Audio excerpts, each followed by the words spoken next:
Hello, my name is Rob Duncan. I am one of the 8,000 members of the Commemorative Air Force, which began over 50 years ago collecting World War II airplanes. We currently have over 160 airplanes in our collection, and they're scattered all across the United States. This is a TBM Avenger. This is the same type of aircraft as was used by George Bush when he was shot down in World War II. It's a large torpedo bomber, that's what the TB stands for. It weighs 18,000 pounds, has a 1,900 horsepower, 14-cylinder engine, and when we were coming up here at a half-throttle cruise, because we're never in a hurry, we're burning better than a gallon a minute. And don't realize also those are $5 gallons because they're aviation gas. So the Commemorative Air Force Museum is a flying museum different than most other museums due to the fact that rather than having a rope going around the airplanes, our rope goes over the airplane and you get to go up on the wing, go look down where the pilot sits, actually touch it, smell it, get a little oil on you, and ask questions. We have very trained people that will really tell you about the history of this aircraft in particular and most battles of World War II in general. Hi, I'm Kent Taylor, and I'm the proud owner of the Cloud Dancer, a 1979 Pitts Special, fully aerobatic, plus or minus 3 Gs, and 360 cubic inch engine, also known as a Zoomer.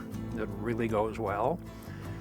The Cloud Dancer is a movie star. It was in a 1979 movie that was sponsored by a couple of wealthy fellows with the idea that all the proceeds from the movie would go to take the United States aerobatic team to the world competition in Europe. I use it for fun, and it's very relaxing. Find that when I'm on the ground, I can think about lots of stuff and worry about things. When I'm up in the air, hurtling toward the ground at 200 miles an hour, there's not much else in my mind. It's very refreshing. My name is Charlie Huff, and I'm a so-called colonel in the Commemorative Air Force. We used to call it the Confederate Air Force, but that's not politically correct anymore, but that's what we know it is. But anyway, this airplane right here is known as a Piper Cub, or a J-3.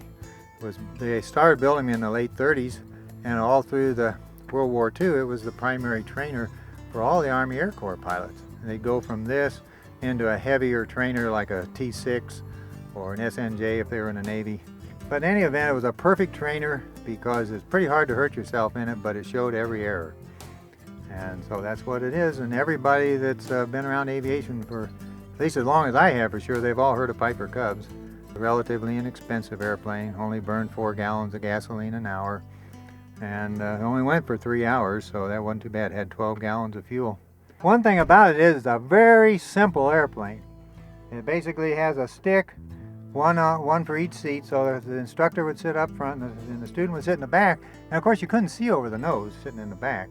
So they had to keep track of where the runway was by how much blacktop they had on each side, so they learned to use their peripheral vision.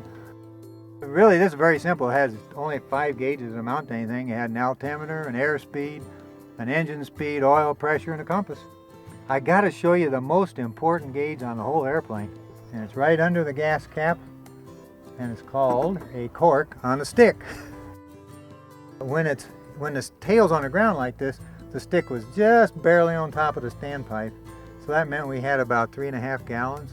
Now in level flight, when we came in, it was about like this. So that's about 3.5 gallons, which is a little less than an hour left. So the nice thing about it is you always know how much fuel you have, because if you're looking out the window, it's always in front of you.